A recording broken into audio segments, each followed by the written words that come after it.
할렐루야. 오늘도 은혜의 자리로 나오신 우리 성도님들 한 분 한 분을 진심으로 환영하고 축복합니다. 이 귀하고 복된 예배의 시간, 하나님의 크신 은혜가 넘쳐나기를 주님의 이름으로 축원드립니다. 요즘 저희 집은요, 뭘 이렇게 키우는 것들이 많이 있습니다. 달팽이, 파리지옥, 꽃, 토마토. 그 중에 토마토는 아이들 어린이집에서 관찰 얘기를 쓰라고 받아왔는데요. 씨앗만 심어서 가져온 것이 엄청 커서 제 키만 해줬습니다. 그런데 줄기와 이파리는 무성하게 자라고 꽃까지 피었는데 아직 열매는 맺지 않았습니다. 아이들과 함께 이 열매를 얼마나 기다리고 있는지 모릅니다. 마치 수확을 기다리는 농부의 마음으로 이 열매를 기다리고 있습니다. 토마토 열매를 기다리면서 하나님의 마음이 느껴졌습니다. 하나님도 우리 인생들이 이렇게 이와 같은 열매 맺기를, 또 좋은 열매 맺기를 기다리고 계시지 않을까? 실제로 어떻습니까? 성경을 읽다 보면 이 열매에 대한 이야기가 참 많이 나오지 않습니까? 어쩌면 인류가 시작되면서부터 하나님께서는 이 열매의 중요성을 깨닫게 하셨는지도 모르겠습니다. 하나님이 유일하게 금하신 선악과를 통해 우리 인간의 자리를 깨닫게 하셨습니다. 신약에서도 예수님은 어떻게 말씀하셨죠? 좋은 나무에서는 좋은 열매가, 나쁜 나무에서는 나쁜 열매가 맺혀진다 하셨습니다. 열매를 통해서 우리를 판단하신다고 말씀하셨어요. 그래서 나는 포도나무요, 너희는 가지라. 그가 내 안에, 내가 그 안에 거하면 사람이 열매를 많이 맺나니 나를 떠나서는 너희가 아무것도 할 수 없음이라. 참된 열매는 주님 안에 있을 때에 맺을 수 있다는 것이죠. 그래서 또 갈라디아서 25장 22절 23절 말씀을 보면 오직 성령의 열매는 사랑과 화평과 희락과 화평과 오래 참음과 자비와 양성과 충성과 온유와 절제니 이 같은 것을 금지할 법이 없느니라. 성도로서 이 땅을 살아갈 때에 우리가 주님 안에 거하고 그 안에서 우리가 어떠한 열매를 맺고 살아야 하는지 실천적인 모습들에 대해서도 언급하고 있다는 것이죠. 이처럼 열매 이야기는 신구약 전체를 통해 우리 삶과 또 신앙의 방향성에 대해 가이드가 되어주고 있습니다. 그렇다면 지금까지 우리는 성도로 이 땅을 살아가면서 어떠한 열매를 맺고 또 어떠한 열매를 추구하며 살았을까요? 정말 주님 안에 거하기를 원하며 믿음의 열매들을 기대하며 살아오셨는지요? 아니면 세상적인 열매들만 집중하며 또 세상의 방식대로 그렇게 살지는 않으셨는지요? 오늘 말씀을 통해서 우리는 어떤 열매를 맺고 있는지 점검하시면서 또한 우리 신앙생활 가운데 아름다운 열매, 풍성한 열매 어떻게 맺어야 하는지 그 방법에 대해서도 함께 묵상하는 시간 되기를 원합니다. 잠시 오늘 본문의 배경을 살펴보면요, 예수님께서 구원 사역을 이루시기 위해서 예루살렘으로 들어오실 때의 사건입니다. 나귀 새끼를 타고 수많은 사람들의 환호를 받으며 성전 안으로 입성하셨습니다. 그리고 잠시 베단이라는 지역으로 나가십니다. 그런데 왜 예루살렘 성 안으로 들어오셨다가 다시 잠깐 베단이라는 곳을 나가셨을까요? 베단이 우리가 잘 아는 지역 아니겠습니까? 나사로, 마리아, 마르다가 있는 집이고 한센병 환자 시몬의 집이 있습니다. 슬픔의 집이란 뜻을 가진 이 베다니 지역은 가난하고 병든 자들이 많이 모여 살았던 지역입니다. 예수님은 마지막까지 가난한 자들의 친구가 되어주시기 위한 목적으로 그들을 위로하려고 베다니에 들리신 것이 아닐까요? 그리고 다시 예루살렘 성전으로 들어오셨습니다. 그런데 그때 오늘 본문의 사건이 시작되고 있습니다. 예수님이 시장하셨어요. 배가 고프셨습니다. 이 모습이 어떻게 느껴지십니까? 조금 낯설게 느껴지시진 않으세요? 하나님이신 분이, 전지전능하신 분이 과연 배가 고프실까? 배가 고프시죠. 예수님은 눈물도 흘리시고요, 잠도 주무셨습니다. 예수님도 우리와 똑같은 인성을 가지신 분이기 때문입니다. 제가 이 중등부 사역할 때 이야기인데요, 한 부서 아이에게 이러한 질문을 받은 적이 있습니다. 목사님, 예수님의 소변은 성수인가요? 너무 기발한 생각 아닙니까? 정말 칭찬을 많이 해줬습니다. 예수님에 대해서 전혀 생각 안 할 것 같은 녀석이 이렇게 예수님을 생각을 하네? 너무 대견했어요. 소변은 소변이지. 이 질문을 받으면서 또 따로 함께 만나서 식사도 하고요, 더욱 친해지는 계기가 되었습니다. 예수님은 우리가 생각하는 반인반수와 같은 반은 신이고 반은 사람이고 이런 분이 아니시죠. 100% 인성을 가지셨고 100% 신성을 가지신 분이기에 우리와 똑같은 감정도 느끼고 고통도 느끼실 수 있었던 것입니다. 자, 여기까지는 괜찮아요. 그런데 13절에 보면 좀 의아한 행동을 계속해서 하십니다. 배가 고프신 예수님이 어떻게 행동하시지요? 멀리서 잎사귀가 있는 한 무화과 나무를 보시고서는 나무에 뭐가 열렸나 보시는데 잎사귀 외에 아무것도 없는 것입니다. 그런데 당연한 것이요, 지금은 이 6월절을 앞두고 있는 때가 아니겠습니까? 6월절은 4월이고 무화과철이 아닙니다. 무화과가 열매를 맺는 시기는 6월과 9월입니다. 이어지는 14절에 급기야 예수님께서는 이제부터 영원토록 사람이 내게서 열매를 따지 못할 것이다, 그 나무에 저주를 퍼붓기까지 했습니다. 자, 성도님들, 이 12절부터 14절까지 이 문맥만 놓고 보면 어떻게 느껴지십니까? 예수님의 행동이 이해가 되십니까? 자신의 배고픔을 채우지 못하자 오히려 그 나무에게 저주를 퍼부어 버리는 아주 비상식적인 분처럼 느껴지시지는 않으시는지요? 왜 열매를 맺을 시기가 아닌데도 이 무화과 열매를 얻기를 원하시고 또 열매를 원하지 못한다고 저주까지 하셨을까요? 자, 마가복음에는요, 어떤 문학적 구조가 있다고 했죠? 샌드위치 구조가 있다고 했습니다. 중요한 내용을 빵으로 감싸듯이 오늘 본문도 마찬가지입니다. 이 본문을 읽을 때 문맥을 잘 살펴서 읽어야 합니다. 이 본문은 상징적인 것입니다. 이어져 나오는 본문을 더 쉽게 이해할 수 있도록 서론 역할을 하고 있다는 것을 우리는 먼저 알아야 한다는 것이죠.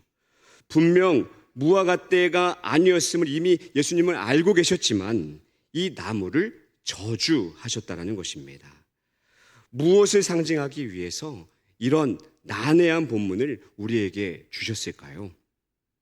무화과의 특징이 있습니다. 무화과의 특징이 뭐냐면요, 잎사귀와 함께 열매를 맺는다는 그러한 특징이 있다는 거예요. 예수님이 저 멀리서 잎사귀를 발견할 정도면 어땠겠습니까? 그 나무가 잎이 풍성했겠지요. 그런데 지금 아직 열매를 맺지도 않을 그 시기에 잎사귀가 풍성하게 있었다라는 것 대신에 뭐가 없었다라는 것입니까? 잎사귀는 풍성하게 있었지만 열매가 없었다라는 거예요. 지금 굉장한 결핍이 있다라는 것을 보여주고 있습니다. 분명하게 있어야 할 자리에 중요한 것이 빠져버린 것을 상징적으로 지적하고 계신다라는 것이지요. 그렇다면 무엇을 말씀하시고자 하실까요? 진짜 의도는 다음 문맥입니다. 이제 15절부터 보시면 예수님께서 무엇을 말씀하고 계신지 우리가 바로 이해할 수 있습니다. 지금 예수님이 어디로 들어가신 상황이라고 말씀드렸습니까? 예루살렘 성전입니다. 그런데 막상 들어갔는데 그 성전 안에서 이런 일들이 벌어지고 있는 거예요. 성전 안에서 매매를 하고 있습니다. 돈을 바꾸고 있어요. 비둘기를 팔고 있습니다. 그것도 성전 바깥에서가 아닌 성전 안에서 말입니다. 예수님께서 이 모습에 너무 화가 나셔서 다 내쫓고 다 둘러 엎어버리셨습니다. 그런데요, 사실 이러한 절차 자체가 나쁜 것은 사실 아니었습니다. 이스라엘 백성들에게는 어떤 절기가 있었습니까? 3대 절기가 있었습니다. 3대 절기를 지키기 위해서 디아스포라 유대인들, 흩어져 있던 각 지방에 흩어져 있던 유대인들이 예루살렘으로 모이게 된다라는 것이지요. 따라서 멀리서부터 재물을 가지고 예루살렘 성까지 재물을 가지고 오면 어떻게 됩니까? 상하기 마련입니다. 율법에 따라 저들은 흠없는 재물을 드리기 위해서요, 매매를 해야 됐고요, 돈도 이스라엘의 화폐로, 성전의 화폐로 바꿔내야만 했습니다. 그러니 이런 절차는 어쩌면 당연한 것이었습니다. 성도님들 혹시 이런 경험 있으세요? 제가 어릴 적만 해도요, 주일날 뭘 사 먹고 돈을 쓰는 것은 용납이 되지 않았습니다. 이런 분위기가 상당히 오래 지속되었던 것 같습니다. 이 주일날 부서에서 뭘 시킬 때도요, 이 눈치 보면서 먹고 그랬습니다. 이 주일을 왜 그랬겠습니까? 주일을 거룩하게 지키고자 하는 그런 좋은 마음에서 시작한 것이지 않겠습니까? 그런데 나중에는 그 율법 자체에 얽매여서 이건 이래 정죄하게 되고 오히려 자유하지 못하는 것이지요. 이처럼 처음 의도가 변질될 수 있다는 것입니다. 성전 안에서 행해진 일들도 마찬가지였어요. 뭐가 문제였을까요? 매매하고 돈 바꾸는 일들, 처음부터 성전 안까지 들어오지는 않았습니다. 좋은 의도를 가지고 성전 밖에서 행하던 일들이 이제는 익숙해지고 변질되어진 것이지요. 본질을 깨닫지 못한 것입니다. 본질을 놓쳐버린 것입니다. 종교적인 모습들은 있지만 정작 자신의 유익을 위해 이득을 취하고 썩을 대로 썩어 있었다는 것이지요. 이어지는 17절 말씀을 보면요, 우리는 바로 깨닫게 됩니다. 같이 한번 볼까요? 17절 말씀. 기록된 바 내 집은 만민이 기도하는 집이라. 칭함을 받으리라고 하지 아니하였느냐? 너희는 무엇으로 만들었도다? 강도의 소굴로 만들었도다. 예수님께서 본질을 잃어버린 이스라엘을 향해 아주 단호하게 책망하십니다. 사랑하는 성도님들, 왜 잎사귀만 있는 그 무화과 나무를 저주하셨을까요? 그것이 무엇을 상징하는지 이제 우리는 깨닫게 됩니다. 종교적인 모습만 가득한 이 종교인들아, 피상적이고 화석화되어진 신앙 가지고 있는 이스라엘 백성들아, 본질을 잊지 말아라. 바로 열매 맺지 못하는 신앙이 얼마나 책망받을 일인지 우리 가운데 교훈하고 있다는 것입니다.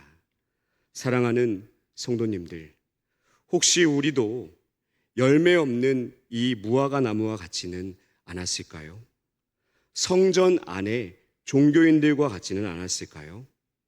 풍성한 것 같으나 실상은 비어있는 위선적인 모습들, 신앙생활에 익숙해져서 나도 속고 예수님도 속이고 있는 그러한 은밀한 죄들이 없는지 이 시간 우리의 모습을 돌아봤으면 좋겠습니다. 마치 이 침대 밑에 오래도록 쌓여져 있는 먼지처럼 드러내고 청소되어져야 할 부분은 없으신지요? 오늘 주님의 말씀은 이 시대 교회와 믿는다고 하는 우리의 모습을 돌아보게 합니다. 가만히 생각해 보면요, 예수님이 이 땅 가운데 오셨을 때에 우리가 과연 이와 같은 진노를 피할 수 있을까? 라는 생각을 하게 됩니다. 우리는 이러한 열매 없는 모습을 비통해하고 또한 회개의 자리로 나아가야 될 줄로 믿습니다. 이제 다시 본문은요, 무화과 나무를 다시 주목시키고 있습니다. 예수님과 일행이 지나갈 때에 그 무화과 나무가 마른 것을 보고 베드로가 예수님께 말을 건네고 있습니다. 랍비여, 보소서, 저주하신 무화과 나무가 말랐습니다. 이제 예수님께서는 제자들에게, 나아가 오늘날 우리에게도 아주 중요한 메시지를 전하고 계십니다. 바로 우리가 열매 맺는 방법에 대해서 말씀하십니다. 무성한 잎사귀만이 아닌, 종교적인 겉모습만이 아닌 참된 열매, 참된 알맹이를 가지고 이 땅을 살아갈 수 있는 방법을 알려주고 계십니다.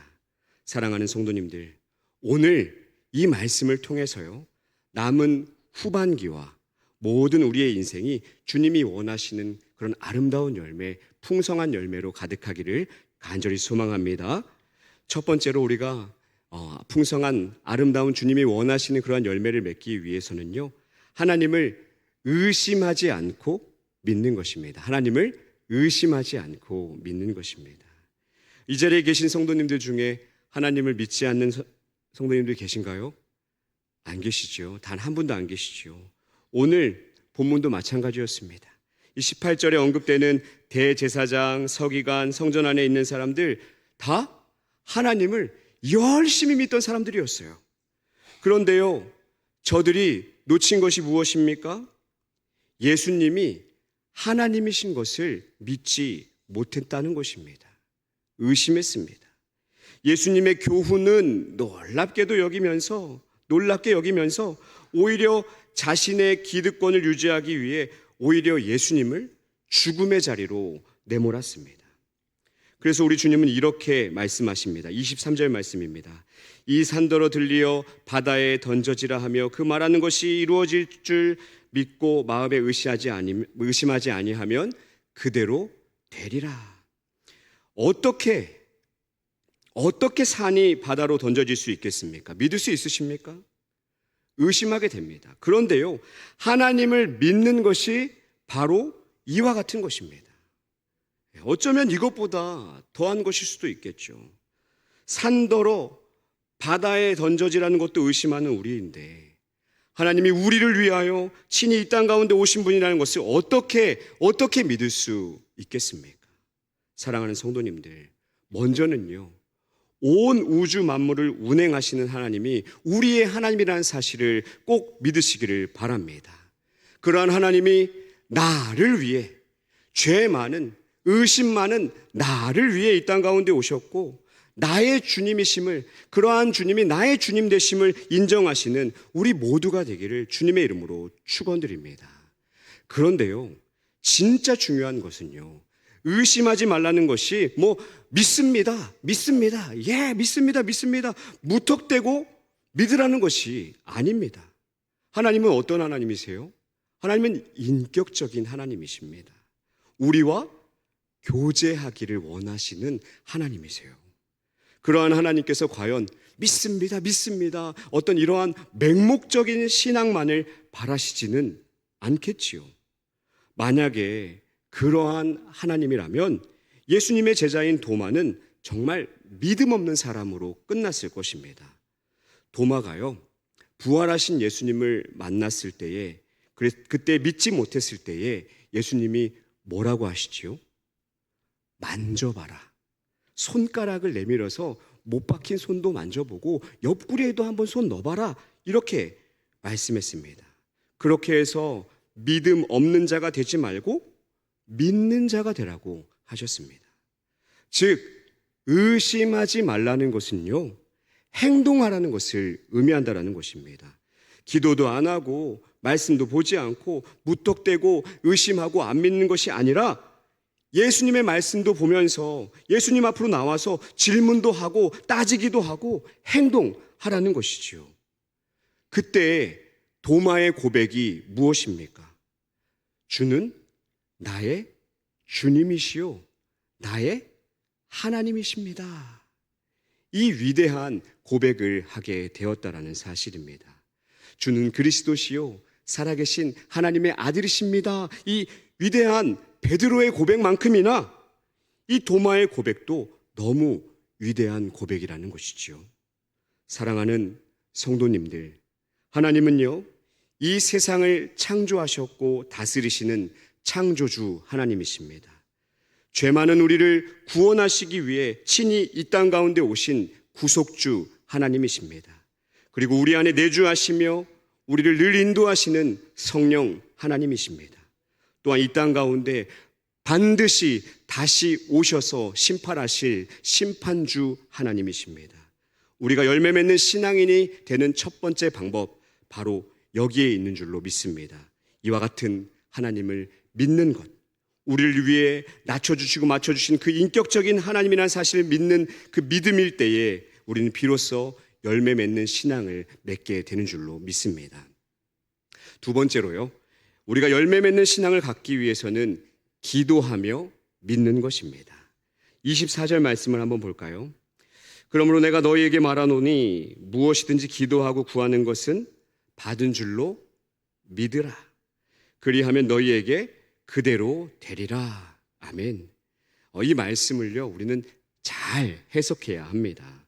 자칫 잘못하면 기도가 무엇이든지 기도하는 대로 나오는, 기도하면 나오는, 구하면 나오는 이 도깨비 방망이와 같은 것으로 오해할 수 있기 때문입니다. 하나님은 구하는 자에게 좋은 것으로 주시기를 기뻐하시는 하나님이신 줄로 믿습니다. 그러나 바른 방법으로 구할 때, 바른 것을 구할 때 풍성하게 채우시는 분이심을 우리는 믿어야 한다는 것입니다. 우리의 정욕대로 구하는 것들은 반드시 피해야겠지요. 그러므로 우리는 언제나 예수님과 같은 관점으로, 즉 하나님의 능력에 대한 확신뿐만 아니라 하나님에 따라 하나님의 마음에 따라서 순종해야 한다는 것을 기억해야 될 줄로 믿습니다. 아버지요, 아버지요. 아버지께서는 모든 것이 가능하오나 그러나 나의 원대로 마시고 아버지의 뜻대로 하옵소서. 이 주님의 기도 아니겠습니까? 이때에 진정한 신앙의 회복과 열매들이 우리 가운데 맺혀지게 될 줄로 믿습니다. 제게도요, 요즘 아주 간절한 기도의 제목이 있습니다. 바로 뭐겠습니까? 제 기도 제목. 너무 풍성한 삶을 살고 있는데요, 이 자녀들에 대한 기도가 그렇게 간절합니다.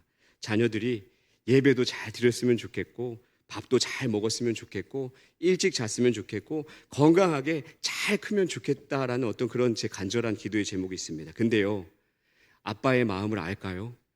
전혀 알아주지 않는 것 같습니다. 말을요, 너무너무 안 듣습니다.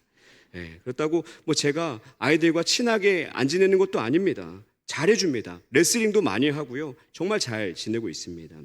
한날은 이 첫째 하준이가요, 형이 갖고 싶었던 모양입니다. 자기 전에 저한테 이러는 거예요. 아빠, 나 부탁이 하나 있어. 뭔데? 형이 갖고 싶은데 엄마가 그건 불가능하대. 아빠가 형이 되어주면 안 돼? 오늘만 형이라고 부를게. 그래. 오늘 하루는 형이라고 불러. 그렇게 꽁냥꽁냥 형님 놀이를 하다가 같이 잠들었습니다. 친할 때 이렇게 친하게 지내는데요, 말을 안 듣기 시작하면 정말 마음이 무너질 정도로 말을 안 듣는다라는 거예요. 아무리 이야기를 해도 이 두 녀석 다 당최 말을 듣지 않습니다. 오히려 막 놀리고 도망가고요. 그래서 아내도, 그 얌전한 아내도요, 부쩍 목소리가 높아졌습니다. 그래도 제가 목사 아니겠습니까? 또 여성 기도회 때 들은 강의들도 많이 있는데 그 강의 내용을 잘 적용을 해서 화가 났을 때 이 화남을 일단 다스리고 밖으로 나가는 거예요. 아빠, 나 정말 화났어. 이제 나갈 거야. 너희들 혼내지 않고 감정대로 하지 않고 나 나갈 거야. 이렇게 했습니다. 몇 번은 통하는 것 같았어요. 근데 자주 쓰니까 아이들이 아빠 삐졌나 보다, 별로 반응을 안 하더라고요. 아내가 이제 저한테 그러는 거예요. 오빠, 그거 많이 쓰지 마. 그냥 오빠 삐진 걸로 알고 있어. 아이들을 양육하면서 깨닫게 되는 것이 무엇이냐면요, 아무리 기도하지만 이 하나님의 뜻을 제가 믿지 못할 때가, 목사인 저도 그렇게 신뢰하지 못할 때가 있다는 것입니다. 하나님께서 분명히 이 아이들에게 이 시기를 보내게 하신 분명한 하나님의 뜻이 있을 텐데 과도하게 제한하고 내 욕심대로 양육할 때가 있다는 것이지요. 따라서 내가 원하는 대로 아이들을 만들려는 것이 아니라 하나님께서 우리 아이들을 책임져 주시기를 더욱더 간절하게 바라게 되고 그와 같은 기도의 제목들로 기도하고 있습니다. 제일 중요한 것은 하나님께 온전히 맡겨드리는 것.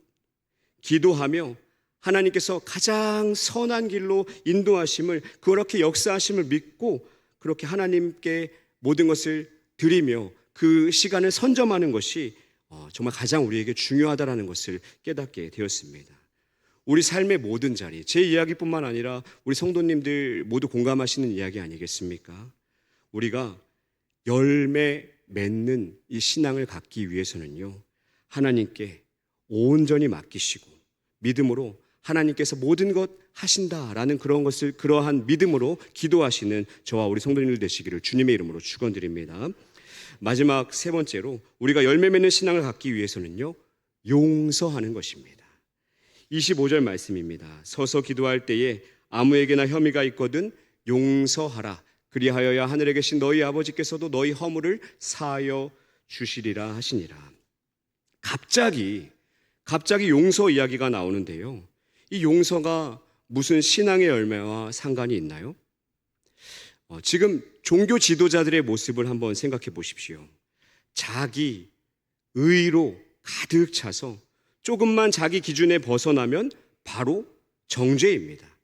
18절도 보십시오. 예수님이 자신들의 기준에서 벗어나니까 죽이려고 하고 있습니다. 예수님은 산상수훈에서도 이미 일러준 바가 있지요. 예배하러 나오기 전에 이웃에게 잘못한 일이 있다면 어떻게 하라고 했습니까? 사과하고 화해하고 그리고 나서 예배의 자리로 나오라고 했습니다. 이웃들과의 관계, 예배만 중요하게 생각하는 것이 아니라 바로 이 이웃들과의 관계, 삶의 자리에서도 너무나 중요하게 생각되어져야 할 부분이라는 것이지요. 그런데 한번 생각해 보십시오. 우리의 모습을 한번 생각해 보십시오. 쉽게 용서가 됩니까? 우리가 내로남불이 얼마나 심합니까? 나의 들보는 보지 못하고 이 상대의 티만 찾아내는 우리의 모습, 이것이 우리의 연약함입니다. 용서한다고 말하지만 여전히 우리 안에서는 갈등이 지속되고 있지 않습니까? 쉽게 화가 잘 풀립니까? 안 그렇습니다. 그러나 우리가 받은 죄 용서를 한번 생각해 보시기 바랍니다. 우리가 어떤 존재입니까? 죽을 수밖에 없는, 하나님 앞에서 죽을 수밖에 없는 그러한 존재였습니다. 아담의 그 죄로 말미암아 죄의 전가가 우리에게까지 계속되어서 하나님과의 관계가 깨어진, 그렇게 죽을 수밖에 없는, 절망 가운데 살아갈 수밖에 없는 것이 바로 우리였습니다. 그런데요, 하나님이 세상을 이처럼 사랑하사 독생자를 주셨으니 이는 그를 믿는 자마다 멸망하지 않고 영생을 얻게 하려 하심이라. 용서를 받을 만한 행동에 있어서 우리가 용서를 받은 것이 아니라는 사실입니다. 용서를 받은 조건이라고는, 하나님 앞에 용서받을 수 있는 조건이 우리에게는 단 하나도 없습니다. 그런데 하나님이 우리를 사랑하셔서 독생자 예수 그리스도를 십자가에 내어주심으로 말미암아 우리가 용서받았다라는 사실, 우리는 먼저 기억해야 될 줄로 믿습니다. 그러므로 우리가 받은 죄사함을 생각해 볼 때 내 옆에 성도, 우리 가족들, 삶의 현장 가운데 부딪히는 사람들 충분히 또한 용서할 수 있게 되는 줄로 믿습니다. 우리가 용서받은 것 같이 용서해 주는 것이 하나님의 뜻이라는 사실을 기억해야 합니다. 그런데요, 이 용서, 이러한 용납에는요, 그냥 우리의 의지대로 되는 것이 아닙니다. 용납에는요, 사랑이 필요하다고 했습니다. 그 사랑에는요, 수고가 필요하다고 했습니다. 우리가 서로 힘써서 사랑으로 용서하고 용납할 때에, 그때에 참된 열매 맺는 신앙을 갖게 되는 줄로 믿습니다. 이제 말씀을 정리하겠습니다. 오늘 무화과 나무의 이야기는 오늘 우리에게도 동일하게 말씀하시는 예수님의 음성인 줄로 믿습니다. 경건의 모양은 있지만 경건의 능력은 나타나지 않는 신앙인이 아닌, 하나님을 믿음으로 기도하며 서로를 용서하고 사랑으로 용납하는 열매 맺는 참된 성도로 우리가 이 땅 살아가기를 간절히 소망합니다. 그때에 하나님께서 우리가 생각하는 것보다 더 좋은 풍성한 열매로 우리의 인생을 그와 같이 인도하실 줄로 믿습니다. 기도하겠습니다.